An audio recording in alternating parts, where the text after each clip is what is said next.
मी काही दिवसांपूर्वी स्थळ बघण्याच्या प्रोसेसबद्दल एका मुलीशी बोलत होते आणि बोलता बोलता ती म्हणाली की माझ्याकडे अतिशय गमतीशीर किस्सा आहे. म्हटलं काय?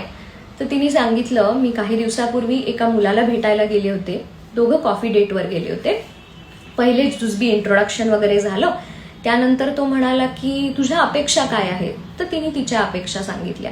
मग तो मुलगा म्हणाला की मला तर बाबा मॉडर्न मुलगी हवी आहे, जिने अतिशय प्रोफेशनली वागलं पाहिजे ऑफिसमध्ये, किंवा घरात सुद्धा अप टू डेट राहायला पाहिजे, छान मॉडर्न कपडे घातले पाहिजेत, तिला आत्ताच्या काळातला स्वयंपाक यायला पाहिजे, तिने छान मेकअप वगैरे करून अतिशय अप टू डेट राहायला पाहिजे, किंवा माझे जे मित्रमंडळी आहेत, कलिग्स आहेत, त्यांना सुद्धा तिने भेटलं पाहिजे, त्यांचा सुद्धा रिस्पेक्ट ठेवला पाहिजे, त्यांच्यामध्ये मिसळलं पाहिजे.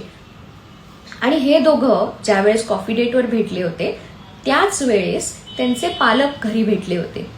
आणि त्या मुलाच्या पालकांच्या ज्या त्यांच्या होणाऱ्या सुनेकडून अपेक्षा होत्या त्या अतिशय विरुद्ध होत्या. त्या म्हणजे काय? तर त्यांना अतिशय साधी, गुणी, संस्कारी अशी घरात राहणारी मुलगी हवी होती.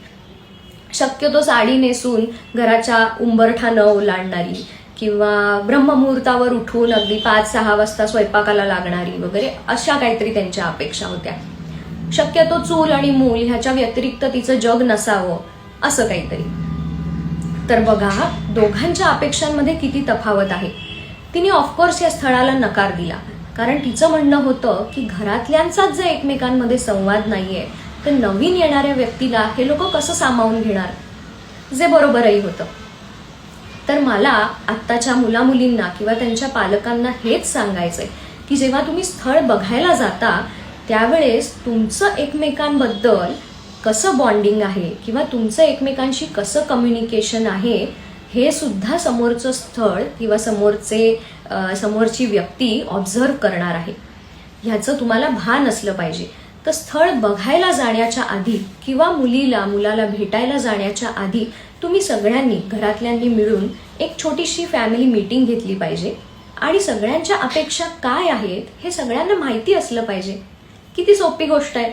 एक 5-10 मिनिटात जर तुम्ही एकमेकांशी बोललात, जर तुमचा संवाद साधलात, तर सगळ्यांनाच कळेल की मुलाच्या काय अपेक्षा आहेत, मुलीच्या काय अपेक्षा आहेत, आईवडिलांच्या काय अपेक्षा आहेत. आणि हे सगळं समजून जर तुम्ही स्थळ बघायला गेलात किंवा मुलाला भेटायला गेलात तर हे असे इश्यूज येणारच नाहीत. पहा विचार करून.